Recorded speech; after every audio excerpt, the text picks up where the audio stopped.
बिस्मिल्लाहिर्रहमानिर्रहीम। नाज़रीन अस्सलाम वालेकुम, मैं हूँ इमरान वसीम। नाज़रीन, जैसा कि आप जानते हैं कि कल इस्लामाबाद हाई कोर्ट में साबिक़ वज़ीर आज़म इमरान ख़ान की तोशा खाना की कन्विक्शन की सस्पेंशन की जो दरख्वास्त है, उस पर हाई कोर्ट का 2 रुकनी बेंच, जिसको आमिर फ़ारूक साहब हेड कर रहे हैं और जस्टिस तारिक महमूद जहांगीरी साहब उस 2 रुकनी बेंच में शामिल हैं। कल की नाज़रीन समाअत में इमरान ख़ान साहब के लिए 2 ख़तरे मौजूद हैं। वैसे तो इस बात का भी इम्कान मौजूद है कि कल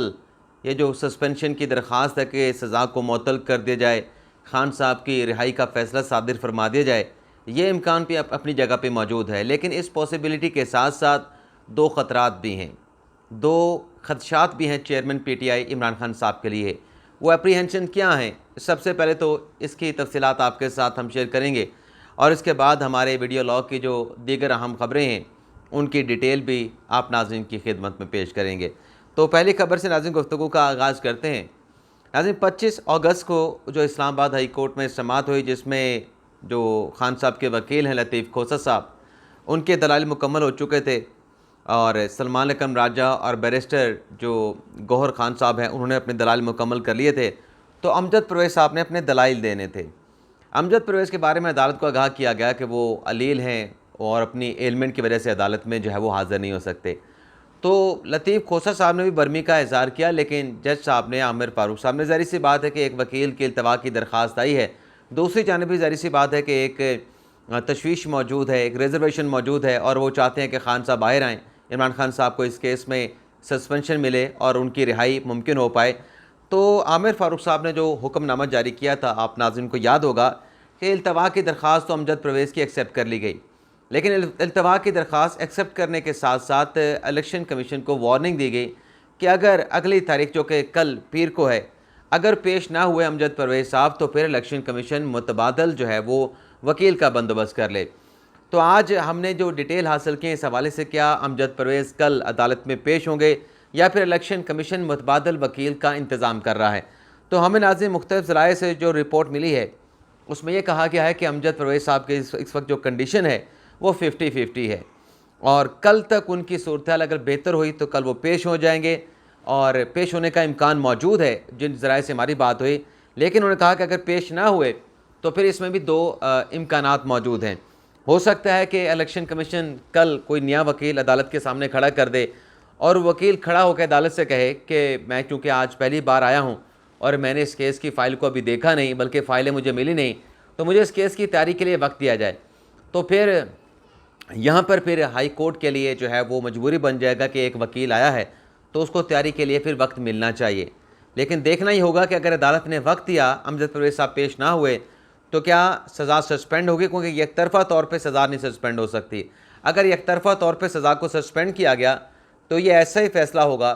जो इख्तलाफ, जो कानूनी नुक्ता PTI का इस्लामाबाद हाई कोर्ट में जज हमायूं दिलावर के ख़िलाफ़, वही नुक्ता फिर इलेक्शन कमीशन को मिल जाएगा इमरान खान के लीगल टीम के ख़िलाफ़, इमरान खान के ख़िलाफ़ इस सस्पेंड हुई सज़ा को दोबारा से बहाल करवाने के लिए। और दूसरा ये भी कहा जा रहा है कि अगर वकील नया कोई पेश ना हुआ इलेक्शन कमीशन की तरफ से, तो इस बात का इम्कान भी मौजूद है कि हो सकता है कि इलेक्शन कमीशन का कोई मुआवन, इलेक्शन कमीशन के लॉ डिपार्टमेंट का कोई शख्स खड़ा होकर अदालत से दरख्वास्त करे कि अमजद परवेज़ साहब अलील हैं और हमें नया वकील करने के लिए 1 से 2 दिन का वक्त दिया जाए, तो तब भी वक्त मिल सकता है। लेकिन यहाँ पे एक और चीज़ भी आपके साथ शेयर कर लें कि अगर एकतरफ़ा तौर पे सज़ा सस्पेंड हो गई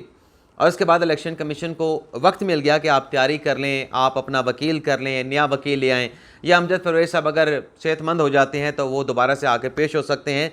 तो इस सूरत में ये इम्कान रहेगा, यानी एकतरफ़ा तौर पे अगर सज़ा सस्पेंड होती है तो इस सूरत में ये इम्कान रहेगा कि आगे चल के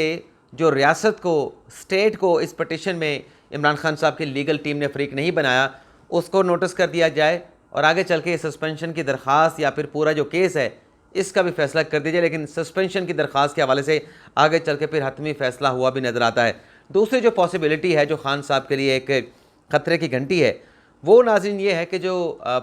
PTI के ऑफिशियल जो ट्विटर अकाउंट है, वहाँ से जो एक ट्वीट किया गया, वो ट्वीट में नाज़रीन मैं आपको पढ़ देता हूँ, मैंने उसका स्क्रीनशॉट लिया है। उसके क्या कॉन्सिक्वेंस हो सकते हैं, पहले उस पर भी थोड़ी सी बात करना ज़रूरी है। ये नाज़रीन मुझे निकालने दें। बिस्मिल्लाहिर्रहमानिर्रहीम। इंसाफ पसंद जज और जस्टिस आमिर फ़ारूक में फ़र्क। अब इसमें इंसाफ पसंद जज क्या करता है कि मगवी साहिल को रिहा करवाते हैं, अगवाकार को सज़ा देते हैं, और जैसे आमिर फ़ारूक साहब जो हैं साहिल को अगवा कराते हैं, अगवाकारों की मंशा पूरी करते हैं। ये बड़ा संगीन इल्ज़ाम है जो PTI ने आमिर फ़ारूक साहब पे लगाया है। दूसरा, इंसाफ का कत्ल हो रहा हो तो मदाखलत करते हैं इंसाफ पसंद जजेज़, और जो आमिर फ़ारूक साहब है वो हक़ दिफा, हक़ गवाह, दायरा अख्तियार, दायरा समात समेत हर दरख्वास्त को दबा कर बैठ जाते हैं। और आखिर में लिखा कि इंसानी हकूक़ के अलमदारों की फेवरेट होते हैं इंसाफ पसंद जजेज़, और जैसे आमिर फ़ारूक जो हैं इंसानी हकूक़ पामाल करने वालों के फेवरेट होते हैं। अब ये जो कुछ अर्सा पहले जो अपना PDM सुप्रीम कोर्ट में कहा करती थी कि फुल कोर्ट बना दें, हालांकि फुल कोर्ट में कोई फोरम शॉपिंग नहीं होती, चाहे वो इलेक्शन के केसेस थे चाहे वो दीगर केसेस थे, उसमें हुकूमत इस्तदा कर रही थी कि आप फुल कोर्ट बना दें। और यहाँ पे आप देखें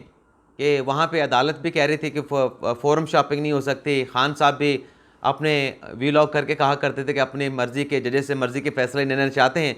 तो अब ये जो आमिर फ़ारूक साहब को इस तरीके से टारगेट किया गया है, इसका एक एलिमेंट ये भी नज़र आ रहा है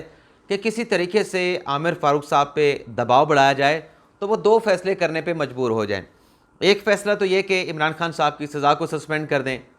इस अपील को मुस्तरद कर दें, इस अपील को एक्सेप्ट कर लें और ख़ान साहब की रिहाई हो जाए। और दूसरा ये है, यानी इतना प्रेशर आमिर फ़ारूक साहब पे आए कि वो ना चाहते हुए भी खान साहब की सज़ा को सस्पेंड कर दें।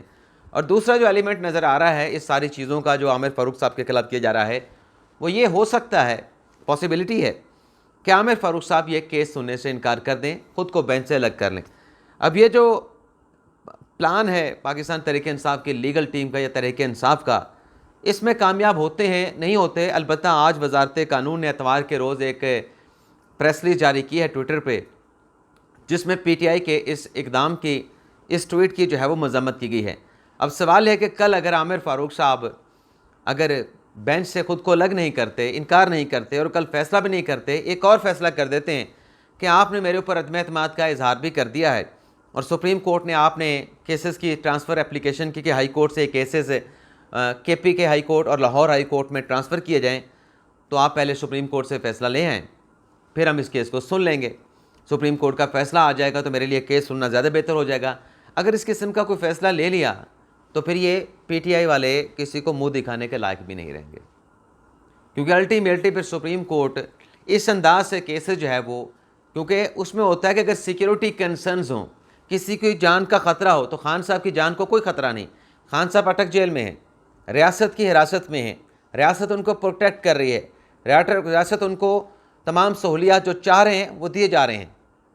तो इस सूरत में तो ये केस ट्रांसफ़र नहीं होगा। लेकिन अगर ये कुछ दिन गुजर गए, आमिर फ़ारूक साहब ने ना सुना, सुप्रीम कोर्ट में केस ना लगा, तो फिर इनकी अपनी लीगल टीम ज़िम्मेदार होगी कि हम अपने हाथों से अपने पाँव पे कुल्हाड़ी मार बैठे हैं। लेकिन बहरहाल अल्लाह करे कल का दिन पाकिस्तान तहरीक-ए-इंसाफ के लिए अच्छा साबित हो और अमजद परवेज़ साहब जो हैं वो फ़िट होकर रुबे सेहत होकर अदालत में पेश हो जाएँ। दूसरी खबर नाज़रीन कल की खबर है और उसमें मैंने जो नुक्ता निकाला है, नून लीग का लंदन में इजलास हुआ, जिसमें एक तो फ़ैसला ये किया गया कि अहम शख्सियात की खुफिया वीडियो सामने लाई जाएंगी। जारहाना हिकमत अमली अख्तियार करने का फ़ैसला किया गया है इलेक्शन कैंपेन में सियासी मुखालफिन के ख़िलाफ़। पनामा GIT के अरकान को टारगेट किया जाएगा। मुल्क की तबाही का जो ज़िम्मेदार है उसे साबिक़ army chief general Qamar Javed Bajwa, साबिक़ DG ISI general Faiz Hameed, chairman NAB और इमरान खान को मुल्क की तबाही का ज़िम्मेदार करार दिया जाएगा। यहाँ पर नाज़रीन मेरा सवाल है कि ये जब आपने अदम एतमाद की तहरीक चलाई, खान साहब के ख़िलाफ़ कामयाब हो गई, आप हुकूमत में आ गए, तो क्या ये जो एक नया प्लान हिकमत अमली सियासी बनाई गई कि इस तरीके से हम अपनी इलेक्शन कैंपेन को रन करेंगे,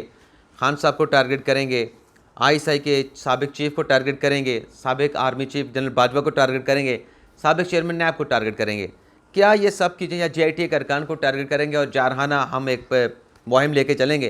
क्या ये चीज़ें जिस जगह के ऊपर आज महंगाई पहुंच चुकी है, जो